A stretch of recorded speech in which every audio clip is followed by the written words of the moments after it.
Hi, welcome to my channel. Um, I'm going to be talking about blood sisters, but I'm not prepared. Let me just say it to them. No, I can't remember everything. So today we're gonna be using this book because I made notes. I have 1 page, 2 page, and a half pages. So that's what we are going to be using. Please, I don't have. It's not exam. Please, I didn't. I'm not. You understand me? So yeah. So yeah. Thanks. All right. So first of all, let me just preface all this by saying that these are my opinions, and everybody else is free to have theirs. Um, I don't claim to be any kind of an expert in anything. I just watched a thing and I'd like to talk about it.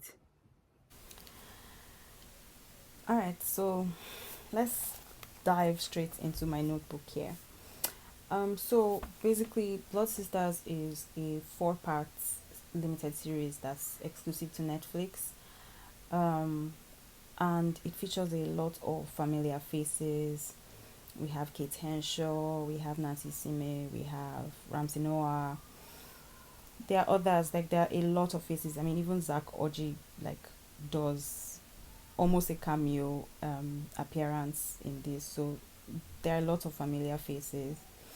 So I'm just going to give you a rundown of the first of all the plot, what the whole series is about, and then I'm going to also tell you like my own thoughts and observations on some of the things that went on in the series. Okay, so let us get into the juicy details of the gist of the whole story. So it opens up at like a wedding type of scene. You can see that everybody is trying to get ready for the wedding. And then that's how we get introduced to the main characters. So we have Sarah, who is the bride to be. We have her best friend Kemi.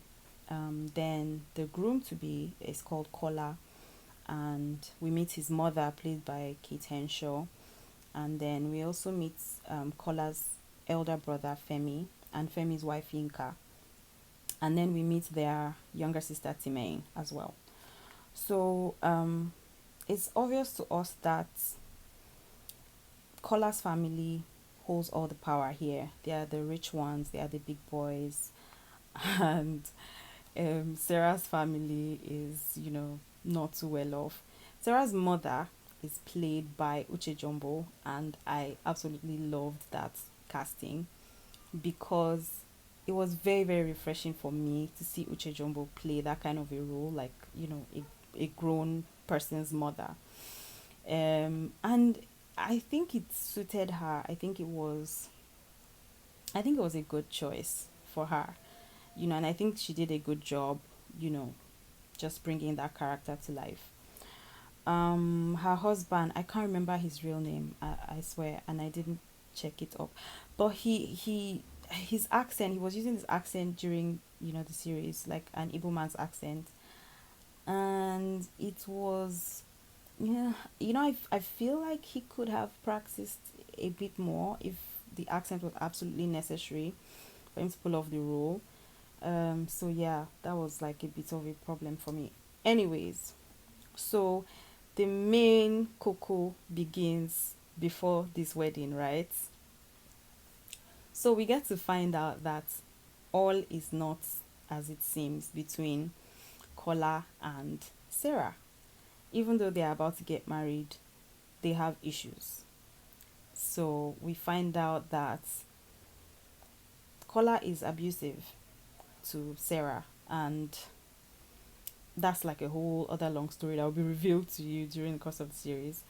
But Sarah has this ex-boyfriend Kenny who barges in at some point and is like screaming, "No, Sarah, don't marry him. Oh my god, I love you." Blah blah blah, stuff like that. And that sets off Kola's temper. So Kola is angry. Kola, goes upstairs, like the hotel room, and then Sarah goes there to meet him. And Then they have this back and forth thing where Kola is like really jealous about, her ex-boyfriend showing up, just before their wedding and all those kinds of things. And she's like, no, nothing's going on between us, blah blah blah. I didn't know he was coming. She's trying to explain herself, but Bros is going into beast mode, and then he starts to physically assault her. Now, Kemi, that's Sarah's friend, best friend, comes into the room, and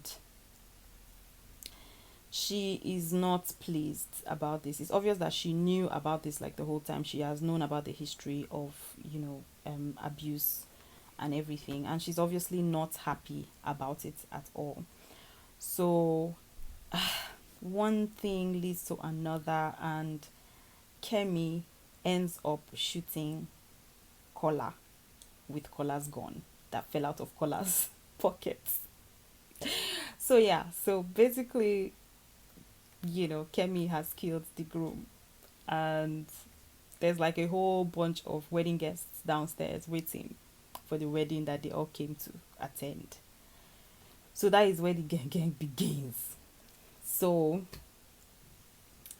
they decide to hide it, the fact that they've killed him. They try and just hide the body somewhere, and then they go back downstairs and pretend that everything is fine. So everybody's there waiting for the groom to show up, and then the groom doesn't show up, of course.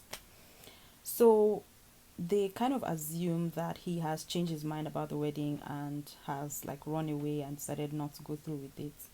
So that's how everything scatters there, like at the wedding ceremony. Meanwhile, Kemi and Sarah are frantic. They're trying to figure out what to do now. They try to figure out what to do with the body. And I really like that we're having a story that has some of those tropes, because we've seen so much of that in Hollywood over the years. Like, an accidental killing, and then you now try to figure out what to do with the body, and you do a lot of weird and illogical things just because you are scared at that point. Like, you're frantic, you don't know what to do, you have had no preparation and no practice for what to do with a corpse. So we go through all that with both girls, and again, kudos to the director, I guess, for finally putting some of those mainstream movie tropes into Nollywood. I am not mad at it at all. um yeah, so basically they're trying to run away from what they've done, and then the rest of the story is like all the things that they go through and encounter, just trying to avoid being caught, basically. Yeah. So let me see, I'm checking my notes. Just hold on, I'm checking my notes. I have a lot of notes about like the general look and feel of the production. I think it was done very, very well. I think it was very competently done. And I think the story was also told very well. I feel like everybody that worked on the production knew what they were doing. This was not their first rodeo at all. Like, they came prepared, they were ready. Some of the shots were so good. Like, I really have to mention that some of the shots were so good to me. There are clips of Uncle B, that's Ramsey Noah, driving on Third Mainland Bridge, and beautiful, like they were beautifully shot. And those scenes in particular reminded me of Sin City. I don't know if this is misplaced, but it just made me think of Sin City, and it made me just have a feeling that, like okay, they knew what they were doing here. Again, I'm not mad at it at all, because they pulled it off very well. The costumes were really, really interesting. My only issue with the costumes was that they did that thing that we see a lot in movies generally, for being honest, where somebody, but especially in Nollywood, I think, where somebody is not going anywhere, somebody does not have anything to do for that day, somebody is not expecting the president to come and visit them in their house, but they will cack up, like they will dress, they will wear their Christmas clothes plus shoe plus high heel shoe and sit down at home. I mean, it's not practical. Like nobody does that. But yeah, they did that, and I'm not even mad at it last because everybody looked good. Like, there was just something about everybody's outfit that made you go, okay, this is nice, and wonder, oh, who is the designer, and stuff like that. So I'm not mad at that at all. Something else that I noticed is that I feel as if they captured Lagos very well. Usually in modern day Nollywood, we see them try to like over glamorize and romanticize Lagos and make it seem like what is not. They're trying to make Lagos look like New York or something. But the basic fact is that Lagos is Lagos. Lagos is not New York. And I think that whoever was behind the camera of this production did very well because they just showed us Lagos. Do you understand? Like there was no not too much shine. It was well done, but it was just what it like. I don't even know if I'm making sense with this, but basically I like the way that they shot Lagos in this. It was refreshing for me, and it stood out and it made me notice and appreciate. So kudos to whoever was responsible for that. Um, yeah, so as I said earlier, there were lots of familiar faces throughout the whole thing. There was this guy from, I don't know if anybody knows the show, Meet the Adebanjos. There was a guy there, and then in this movie, he was supposed to be a police officer who had worked with the Chicago PD and was now in Lagos. Anyway, what I'm trying to say is that his accent was not giving what I think he thought it was giving. It was a problem for me. It was hard for me to take him seriously, which, we're trying to have like this refined type of inspector that enjoys what he's doing and knows what he's doing. And it was very hard for me to, to think that because his accent kept throwing me off. Another thing about the inspector character was that some of his discoveries were illogical. It's like one minute he doesn't know anything, and then the next minute he just knows and he's convinced and he's like, "Ooh, I have a hunch." Again, it's a bit of a Hollywood trope to have like that police officer who just has this hunch that he does not let go of. I get that part, but I would have liked to see him actually work a bit more, like to find, the clues that he kept finding throughout the thing. Um, yeah. So I'm just trying to look at my notes, guys. I don't even know. Yeah, then there was acid. Acid, if you I don't know who used to watch Hustle, this TV drama series on Africa Magic. But there was this character Acid. I really really liked Hustle generally. That's a whole topic for another day. But it was nice for me to see Acid in this. I was like, oh yay, Acid is finding work and he's keeping busy and like kudos to him. However, his acting, Acid played a hitman. He played an assassin, and I think he overplayed it just a bit too much. It was not very believable for me. Like he kept doing that thing where he was like puffing up his chest and like trying to like tighten his face, a bit more than his face could tighten. So yeah, that was kind of stressful for me to get behind. Um, then there were some things that they did on this production that I really admire them for doing. Things that we don't really get to see a lot of in Nollywood productions. First of all, was that there was a bit of tasteful nudity, like throughout the thing. Yeah, I say tasteful because yeah, it seemed believable, and it seemed like it was in alignment with the plot. and what they were trying to tell us, the story that they were trying to tell us. So I really, really appreciate that. Um, yeah, and then there was a sex scene which was also a bit different for Nollywood. It wasn't. I didn't find it steamy. Do you get? But like, it was just nicer than a lot of sex scenes in Nollywood. So that was nice. Um, then I have to talk about Kate Henshaw's acting. Her character is this like hardened woman who just really doesn't care about a lot. The only thing that she cared about was her son Kola. Um, I don't think it's the usual kind of acting that Kate Henshaw does, but I have to give her props because her character required her to keep like her face very very stiff for most of the series, and I don't think that is an easy thing to do. And she did it. She did it very well. I think there was a lot of makeup also applied to her face, like to age her and stuff like that, and like also maybe to harden her face. Um, I think sometimes it looked to me like the makeup was either a bit too much, like it looked really dark, kind of around the eyes. I don't know. I don't know. It That's just one thing that I noticed. But apart from that, Kate Henshaw did a very very good job, if you ask me.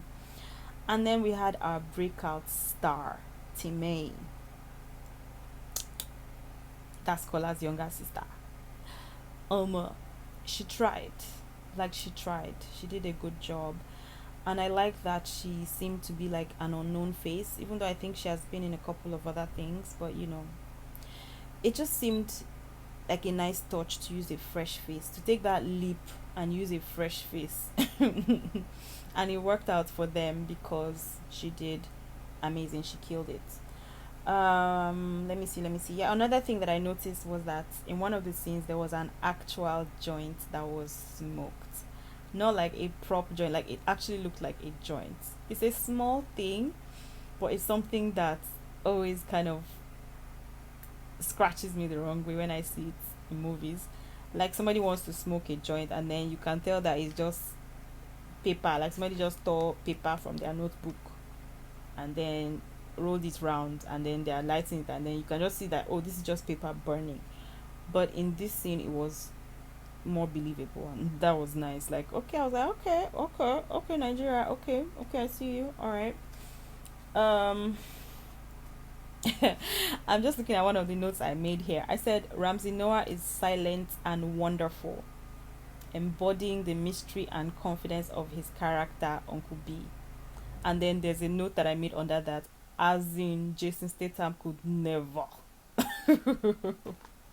So yeah, I mean, we already love, all of us, everybody already loves Ramsey Noah. If you don't love Ramsey Noah, I don't know, something is up with you. You're a bit sus to me.